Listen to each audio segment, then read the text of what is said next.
ईमानदारी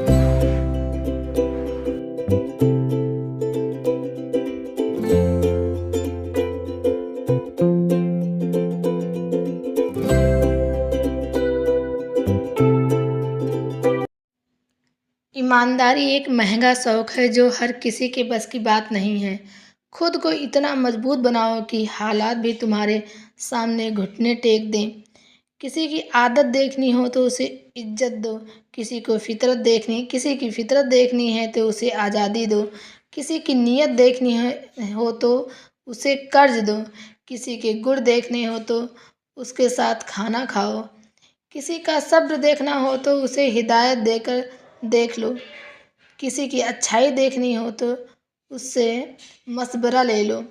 बात कड़वी है पर सच है। लोग कहते हैं तुम संघर्ष करो, हम तुम्हारे साथ हैं। यदि लोग साथ सच में साथ होते तो संघर्ष की ज़रूरत ही न पड़ती। दौलत का होना ज़रूरत नहीं, ज़िंदगी में सुकून का होना ज़रूरी है। अच्छी बातें दुनिया की सबसे महंगी किताब हम स्वयं हैं। खुद को समझ लीजिए, सब समस्याओं का समाधान हो जाएगा। हम लोगों के पीछे भागते हैं काबिलियत छोड़कर, इसलिए लोग हमें छोड़ देते हैं बेवकूफ़ समझकर। जो व्यक्ति हर पल दुख का रोना रोता है, उसके द्वार पर खड़ा सुख बाहर से ही लौट जाता है। कठिन समय में समझदार व्यक्ति रास्ता खोजता है और कमज़ोर व्यक्ति बहाना। जिस मनुष्य के पास कोई अच्छा गुण नहीं होता, वह दूसरों में कमियां निकाल कर और उनकी बुराइयां करके खुद को महान बनाने में कोशिश करता है। झूठ बोलकर कुछ पाने से अच्छा सच बोलकर उसे खो देना। जब इंसान जिंदा होता है तो अपने मन की बात किसी से कहता है तो उसे समझने वाला कोई नहीं होता, और जब मर जाता है तो लोग कहते हैं काश अपनी समस्या मुझसे कह देता, मैं कुछ मदद कर देता। यह सब फर्जी लोग हैं, कोई किसी का मदद या दया नहीं करते। अपना दुख खुद झेलना पड़ता है, अपनी मदद खुद करनी पड़ती है। बात संस्कार और आदर की होती है, वरना इंसान तो सुन सकता है वो भी जो सुन सकता है वो भी सुना सकता है। उधार दीजिए मगर सोच समझकर, अपने ही पैसे भिखारी की तरह मांगने पड़ते हैं। सामने वाला सेठ की तरह तारीख पर तारीख देता रहता है। समय का चक्र बहुत तेज चलता है, इसलिए ना तो अपने बल का अहंकार करो, ना ही अपने धन का। चैन से वही आदमी सो सकता है जिसके सर पर कर्ज नहीं। यही सुविचार के साथ आज के दिन की शुरुआत करती हूँ मैं, कल्याणी त्रिपाठी। आप सभी फ्रेंड का वेलकम करती हूँ। हर हर महादेव, राधे राधे। और सब आप सब कैसे हैं? और यहाँ पे मैं सुबह के जो है घर के कामों को निपटा रही हूँ। तो यहाँ जो है मैं बेड में बेडशीट को अच्छे से कवर कर रही हूँ। और आज मैं कई दिनों के बाद अपने इस रूम को सेट कर पाई हूँ, जो कि अधूरा था। और शुरुआत तो हो गई थी बहुत पहले ही, लेकिन अधूरा था। ड्रेसिंग टेबल में लाके इसी रूम में अटैच कर ली हूँ, सेट कर ली हूँ, क्योंकि जिस रूम में मेरा बेड था और ड्रेसिंग टेबल था, उस रूम में मैं जल्दी से लेटने नहीं जाती थी, क्योंकि वो देव कोड था। देव कोड जो होता है, देव स्थान जो होता है, घर के पूरब और उत्तर का कोना होता है। तो उसी रूम में मेरा बेडरूम था, तो मैं वहाँ पे बेड पर बहुत कम जाती थी सोने के लिए। मजबूरी होती थी तभी सोते थे, नहीं तो घर में कहीं इधर उधर चटाई बिछाकर बिस्तर लगा के सो जाते थे। आज लगभग मेरे शादी को 4 साल पूरा होके 5 साल पूरे होने वाले हैं। और ऐसा ही चल रहा था मेरी जीवन शैली, क्योंकि अगर कोई चीज़ हम जानते नहीं हैं, उसको जो है हम गौर भी नहीं करते हैं, ना उस पे मेरा दिमाग अटकता है जाके। जो चीज़ मेरे बस में नहीं होती उसको हम सही भी नहीं करते, सही भी नहीं कर पाते टाइम से पहले। जो चीज़ टाइम से पहले नहीं सही होती है, उसके लिए कितना सरदर्द होता है। तो यहाँ पे मैं ड्रेसिंग टेबल को इस रूम में सेट कर ली हूँ। और यहाँ पर इसमें इतनी डस्ट लगी है, लिपस्टिक, बिंदी, सिंदूर, पाउडर, क्रीम सब लग गया है इसमें, क्योंकि मेरी बेटी इस पर बहुत उछल कूद करके इस पर चढ़ जाती थी, खेलती थी। तो ये जो है ऐसे ही इसमें बहुत ज़्यादा दाग वगैरह लग गए हैं। तो यहाँ मैं एकदम गरम-गरम पानी में ये कपड़े कॉटन कपड़े को डीप करके इसको एकदम निचोड़ ले रही हूँ। बस ऐसे लग रहा है कि हल्का-सा गीला कपड़ा है, उसी को हम लगा के गरम-गरम रगड़ रहे हैं। क्योंकि जो सनमाइका वगैरह लगा रहता है इन लोगों मतलब इन फर्नीचर में, तो ये खराब होने का डर होता है, तो पानी बिल्कुल नहीं लग रहा है। और इसमें एकदम चटक गरम मतलब भाप है कपड़े में, तो उसी तरह से मैं रगड़ रही हूँ। काफ़ी हद तक साफ भी हो गया है। और उसी पानी को मैं दूसरा सफाई कर ले रही हूँ। क्योंकि ये जो है गुनगुने गरम पानी में मैं सर्फ़ डाली थी और कपड़े को बार-बार निचोड़ दे रही थी। तो ये जो है दरवाज़ा में भी बहुत डस्ट है, बहुत जमी है। ऐसे कपड़े से धुल पोंछते थे तो नहीं छूटता था, तो मैं इसी से रगड़ दे रही हूँ बहुत अच्छे से। और मैं आज इस रूम में कुछ ज़्यादा ही मेहनत करी हूँ सुबह से। और बेड को भी मैं साफ़ की और दरवाजे अब साफ़ कर रही हूँ, ड्रेसिंग टेबल साफ़ हो ही रहा था, आप देख ही चुके हैं। तो यहाँ पर पीछे की परत में आगे की परत में दोनों तरफ से मैं इसको खूब अच्छे से रगड़ के साफ़ कर ले रही हूँ। चमक आ जा रहा है क्योंकि ये प्लाई का दरवाज़ा नहीं है, ये प्योर लकड़ी का दरवाज़ा है, इसमें कोई दिक्कत नहीं है। थोड़ा-सा गीला भी करके इसमें रगड़ दे रहे हैं क्योंकि बहुत गंदा हो चुका था। तो अभी जो है मैं रूम को ऐसे पोंछ के अच्छे से मैं फ़ैन को ऑन करके छोड़ दे रही हूँ और उसके साथ-साथ मैं पोंछा भी लगा ले रही हूँ। वैसे तो पूरे घर में इस टाइम में थोड़ा तबीयत ख़राब होने की वजह से वाइपर से पोंछा लगा रही हूँ, लेकिन इस रूम में मैं थोड़ा-सा स्पेस कम है तो इसके लिए हम कपड़े से पोंछा लगा ले रही हूँ बैठ के। और हमको जो है कई बार हमने सोचा कि पोंछा के लिए क्यों ना रेडीमेड पोंछा करने वाला हम ले लें, लेकिन हमको नहीं सही पड़ रहा है क्योंकि हम देख चुके हैं हमको जो चीज़ नहीं सही पड़ती तो मैं थोड़ा लेट ही लेती हूँ क्योंकि ये हमको कपड़े से साफ़ करने में हमको बहुत ज़्यादा सही पड़ रहा है। और वाइपर में लगा लें हम भारी कपड़े जो भी हो, उससे हम बहुत अच्छे से साफ़ कर सकते हैं। तो यहाँ पर मैं ये सलवार कट करके आधा सिल के छोड़ी थी, जो कि पहले मैं सिलाई मशीन को ढक कर रखी थी और रात में ऐसे उठ गई थी। तो इसको जो है चद्दर जो दिख रहे हैं वीडियो में, वो देखो चारपाई पे जो चादर है उसी से मैं ढकी थी मशीन को कपड़े के साथ क्योंकि कंप्लीट हुआ नहीं था कपड़ा।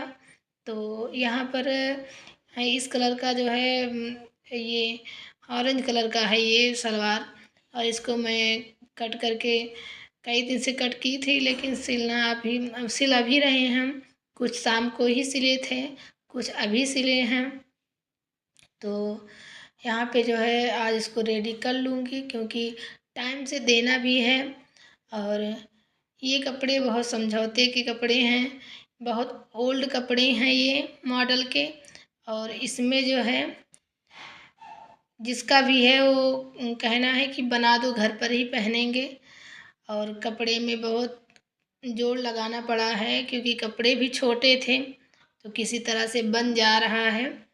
तो यहाँ पे मैं बाहर ही सिल रही हूँ अपने लॉन में, यही गैलरी में मैं कपड़ा भी सुखाती हूँ। थोड़ा इस टाइम मैं यहाँ पर रखी थी मशीन लेकिन अब मैं अंदर कर चुकी हूँ क्योंकि इसमें इस गैलरी में इतनी हवा तेज़ी से आती है कि कपड़े भी उड़ जाते हैं। और सिलाई ना तो कटिंग कर सकते हैं ना सिलाई कर सकते हैं। और मच्छर भी इतना ज़्यादा लगते हैं कि रूम थोड़ी ना है कि इसमें वो लगा लें लिक्विड वाला जो मच्छर की होती है लाइट्स चलने वाला कि उसको लगा लें कि मोर्टीन वगैरह लगा लें मच्छर से राहत हो जाए। लेकिन बाहर खुले में क्या कोई सुविधा कोई कुछ नहीं। तो यहाँ से मैं हटा ली हूँ, इसको जो है मशीन अंदर कर ली हूँ। और ये वीडियो मेरा पुराना है जो कि आज का नहीं है, क्लिप मेरा 2-3 दिन पहले का है। तो मैं इसमें डाल ली हूँ आप लोगों को दिखाने के लिए, और मैं बनाई भी थी आप लोगों के लिए। तो यहाँ पे सब व्यवस्था लाके की इस लाइट वगैरह का, जब तक काउंटर पे, जब तक उस पे मशीन पे फोकस अच्छा ना रहे लाइट का, तब तक क्या मतलब दिक्कत होती है सिलाई करने में। तो यहाँ पर सारे सेटअप को तैयार की थी, लेकिन मच्छरों की वजह से हमको यहाँ से भागना पड़ा घर में। और यहाँ इतना अच्छा था कि बाहर गेट की तरफ मैं बैठती थी, तो हमको बार बार गेट खोलने की दिक्कत नहीं रहती। कोई आ रहा जा रहा है, वैसे भी चाहे गांव से कोई आ रहा है, चाहे शहर से कोई आ रहा है, कहीं भी कहीं से आ रहा है, कोई वैसे भी आ रहा है। तो घर में रहने से ये होता है कि बार बार उठो, बार बार आओ, बैठो, जाओ। तो ऐसे में मैं यहाँ ऐसे आज आज ही के लिए मैं कर रही हूँ और इसको अंदर कर चुकी हूँ। मैं आप लोगों को यही सजेस्ट करना चाहूँगी कि घर में कुछ भी करो, खाली ना बैठो, क्योंकि खाली बैठने से कुछ नहीं होता। और हम लोग ऐसे काम करते हैं और घर में लेटते बैठते हैं। हाँ ठीक है, सब अच्छी बात है, लेटना भी आराम करना भी अच्छी बात है। तो कोई दिक्कत की नहीं है कि क्यों आराम कर रही हैं, क्यों क्या कर रही हैं। तो कुछ करने का जो है हुनर जो होता है, अंदर से जागृत करना पड़ता है। ऐसा नहीं है कि हर चीज़ बिना बिना मतलब चाह से हो जाए। जब चाह नहीं तो राह नहीं, चाह बनाना पड़ता है तभी राह मिलती है। तो हम लोग लेडीज़ों को अगर काम में मिलता है तो हमको काम करना चाहिए, और नहीं मिलता है तो कोई बात नहीं। और मैं काफ़ी दिनों से प्रयास कर रही थी कि मुझे काम मिले। मैं लगभग 3 साल जो है संघर्ष की कि हमको काम मिले, मैं काम घर बैठे करूं। तो हमको नहीं हो पाया, लेकिन अब थोड़ा थोड़ा शुरुआत है। अंबार तो नहीं है, भीड़ अंबार तो नहीं है, लेकिन हाँ थोड़ा थोड़ा है, जो कि मेरा दिन बीच में ऐसे कुछ ना कुछ करके कट जाता है। और ये चाहती हूँ कि हम लेडीज़ नहीं सिलाई कर सकती तो कुछ भी करें, ज़रूर करें। क्योंकि अगर हमको सिलाई नहीं आ रही है तो अल्टर वगैरह हमको मिलते रहते हैं, अल्टर तो कर ही लेना चाहिए। सिलाई अगर नहीं आ रही है तो, कटिंग नहीं आ रही है तो, स्टिचिंग नहीं आ रही है तो हमको अल्टर वगैरह काम मिल जाए तो उसको कर लेना चाहिए। आजकल कान्हा जी के हर हर हर घर में सब कान्हा जी का ट्रेंड बहुत ज़्यादा है। और सब लड्डू गोपाल का ड्रेस मतलब कई कैसे बताएं कि हर किसी कोई का अपना पहने या ना पहने, लेकिन भगवान लड्डू गोपाल को अच्छा अच्छा सब पहनाने का प्रयास करते हैं। तो अगर कुछ नहीं आता तो इसके इतना ही बहुत कुछ है आप लोगों के लिए। लड्डू गोपाल का ड्रेस बनाइए, उसमें अपने सिलाई का मेहनत लीजिए, वो बाहर से अपना लैस वगैरह ला के दें, अपना कपड़े ला के दें। क्योंकि लोग को बहुत ज़्यादा हो जाता है, अगर अपनी तरफ से लैस कपड़ा लगा के तुम बनाओ तो लगता है बहुत ज़्यादा ले ले रही हैं, तो फिर पसंद भी कम आता है। तो मेरे पास इतना अमाउंट भी नहीं होता है कि मैं अदर में इतना बना के स्टॉक लगा के रखूं जो कि लोग पसंद करके जाएं और नापसंद को छोड़ जाएं। तो पैसा लगता है, जो जिसको जैसे बनवाना हो उसे अपना बनवा लें, अपना कपड़ा लैस लेके आए। स्टिचिंग का काम मेरा है, मैं करूँगी, ऐसा होना चाहिए। अगर आप लोग घर में कुछ करना चाहती हैं तो कान्हा जी का ड्रेस ज़रूर बनाएं। अगर आपके नज़दीक मार्केट है तो ज़रूर वहाँ पे जो है अपना बना के ले जाके स्टॉक वहाँ दें बिकने के लिए। आज मैं आप लोगों को, अगर आप सिलाई मशीन चलाना जानती हैं, फटा पुराना बना लेती हैं, तो मैं आज आपको 5 बिजनेस आइडियाज़ बता रही हूँ। एक तो आप अल्टर का काम ले सकती हैं, और एक आप कान्हा जी का ड्रेस बनाने का काम ले सकती हैं, और एक आप जो है ये बैग जो कैरी बैग होता है इसको बनाने का काम ले सकती हैं, और एक आप फॉल पिको का काम ले सकती हैं। बहुत अच्छे से जो है काम करना स्टार्ट कीजिए, बड़े शिद्दत से कीजिए। और एक काम जो है आप ये तुरपाई और ये क्या बोलते हैं हुक आई बनाने वाला काम ले सकती हैं। जो कि ये काम 5 काम ऐसे हैं कि हम स्टिचिंग और कटिंग नहीं करना जानते, सिर्फ़ सिलाई मशीन चलाना जानते हैं। तो इतना तो मैं काम कर ही सकती हूँ। इतना तो हर लेडीज़ों में हुनर होता है, इतना तो कर ही लेना चाहिए। अगर आप इच्छुक हैं तो। और पैसा किसी को काटता नहीं है, ना पैसा किसी को बुरा लगता है पाना, क्योंकि हम लोग काम करके बिस्तर पर आलस किए पड़े रहें दिन भर और सोएं, तो इससे ये भी अच्छा नहीं है। क्योंकि मैंने तो देख लिया, मैं घर के काम कर लेती थी और उसके बाद पति के जाने के बाद मैं बिस्तर पे लेट जाती थी आराम के बहाने। तो जो कुछ दुख सुख जीवन के होते हैं वो हावी होते हैं। मेरी हेल्थ जो है बहुत ख़राब हो चुकी थी और मेरे यही सब शारीरिक प्रॉब्लम हो गए थे। तो मैंने बिस्तर छोड़ने का तरीका ढूंढी कि क्या करूं मैं, मेरा दिन अच्छे से निकल जाए, हमको लेटना ना पड़े। तो मैं जो है यही सब काम करने लगी। तो मैं हमको लेटने का मौका नहीं मिलता है। थोड़ा सा इधर उधर चाहे जैसे भी हम लेट गए, थोड़ा कोई दिक्कत है तो, कोई शारीरिक प्रॉब्लम है तो, बाकी लेटने से हेल्थ ख़राब होती है, बॉडी ख़राब होती है। इसलिए मैं सजेस्ट कर रही हूँ आप लोग को, अगर आप लोग को मेरी बात ये अच्छी लगी हो तो लाइक शेयर ज़रूर करना। और मेरे वीडियो में अगर आप नए हैं तो ज़रूर जो है सब्सक्राइब कर लेना, क्योंकि हमको बहुत मोटिव मिलता है। और मैं ऐसे ही कुछ नए अंदाज और नए टॉपिक के साथ वीडियो लाया करूँगी आप लोगों के बीच। और इंसान पेट से नहीं सीखता है, बाहर ही सीखता है, हर किसी से सीखता है, हर जगह सीखता है, कोई फिक्स नहीं है। जो आपको पसंद हो उसको लो, जो ना पसंद हो आप उससे नहीं ले सकते हैं। गुण हो या सभ्यता हो, चाहे जो भी जैसे मान लो। तो मैं आप लोग को इस वीडियो में, मतलब इस वीडियो के माध्यम से आप लोग को मैं मोटिवेशन करी कि आप लोग कुछ करिए, ज़रूर कुछ करिए। हम भी किसी को देखकर ही सीखे हैं, ऐसा नहीं है मैं सीख कर आई हूँ संसार में, ऐसा नहीं है। तो आप लोग जो है मेरे वीडियो में ज़रूर आया करिए।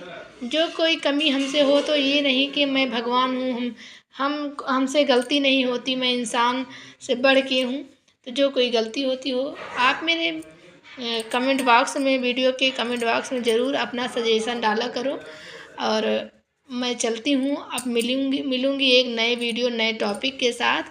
आप सभी को राधे राधे, हर हर महादेव।